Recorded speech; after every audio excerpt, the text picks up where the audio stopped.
There is a common phrase tossed around in the psychology and philosophy space. You are not your thoughts. It's extremely easy to hear this and not really consider what it means and how it could be affecting you. In the past, I would have acknowledged myself to be an anxious person. But where this phrase gets its use is to recognize the separation between your identity and the thoughts you have.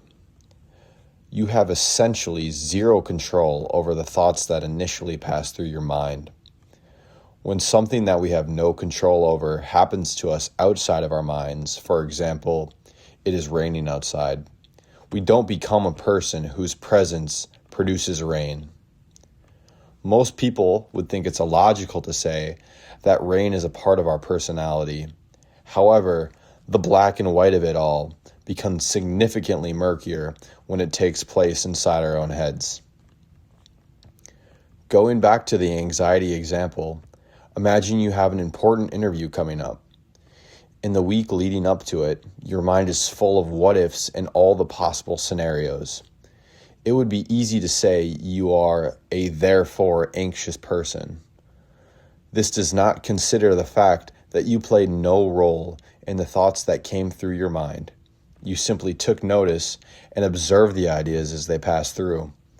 The anxious trait, then, without basis, has become a part of who you are as a person without any self-autonomy. This attachment and ownership will have significant impacts on how you act in life moving forward in all situations. Faced with an opportunity to be anxious or not be anxious, you will be anxious because you have falsely internalized it as who you are. Because we reject that our thoughts shape who we are, we can argue that many aspects of personality are largely fluid and can be altered at any given moment. This comes with the suggestion that we can choose our personalities. It sounds radical and in a way too good to be true, but your brain begins to physically change once you choose to change through an interesting property called neuroplasticity.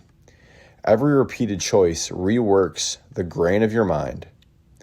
To explain neuroplasticity, picture a grassy pasture of cows. Each day, the cows wake up in a barn and trot to the other side of the farm to graze over the long grass. As the cows walk, the earth beneath their hooves is pressed down and worn over time. Eventually, once the same path is walked enough times, the long grass will no longer grow there, making it an even easier route to the food. In this example, the cows represent your thoughts, habits, and reactions, and the space the cows live in represents your mind space. This cycle, for better or for worse, reinforces itself, always encouraging the known and expected path over the one that will take extra work and include uncertainty. This explains the mental friction we experience when we are trying new things. The mind, evolving to be extremely energy efficient, will always look for the path of least resistance. And this is literally true. This physically happens in your brain.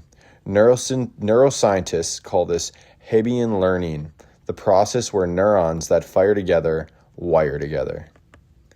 This leaves us with the question: how do you step off the beaten path? A typical unconfident person going to a social event immediately considers how other people may be negatively perceiving them.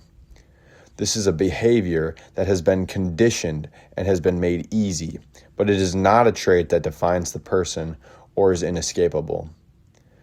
Their brain is counterintuitively demanding the road most often traveled, which can actualize the low self-confidence. First, acknowledging that the low confidence only exists within their heads is the first step to challenging the norm. This allows for the separation from the self to the thought. As explained, this will be difficult because they are doing something they haven't done before. The person then has the choice and consciousness to portray themselves as confident or some other way they choose moving forward. This brings about some more extremely interesting questions about the validity and content of the thing we call personality. If personality is something that can simply be changed on a whim, like a haircut, what foundation does our sense of self stand upon? Many people seem to discover who they are through actual life events. Traits are framed as something that can fall into your lap, like destiny. If you show up late to dinner, do you become a late person? Have you been a late person? Or does anything change at all? The same question can be asked for a trait of our own choice, like suggested earlier in the video. Personality is often looked at as something that is hidden, waiting to be revealed with time. Maybe personality isn't quite this transactional. Maybe it is defined by the invisible actions we repeatedly choose to act on. One critique of an ever-changing personality landscape is whether one is being inauthentic or fake. The lack of consistency or changing how one acts is often labeled as a fault rather than something to utilize. However, this mindset allows one to actively govern who they are based on their own personal values, rather than passively sit back and do what our minds tell us is easiest. The choice is now entirely in our hands.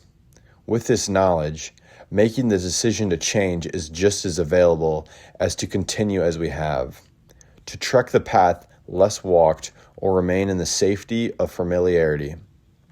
Making changes has no start date or deadline.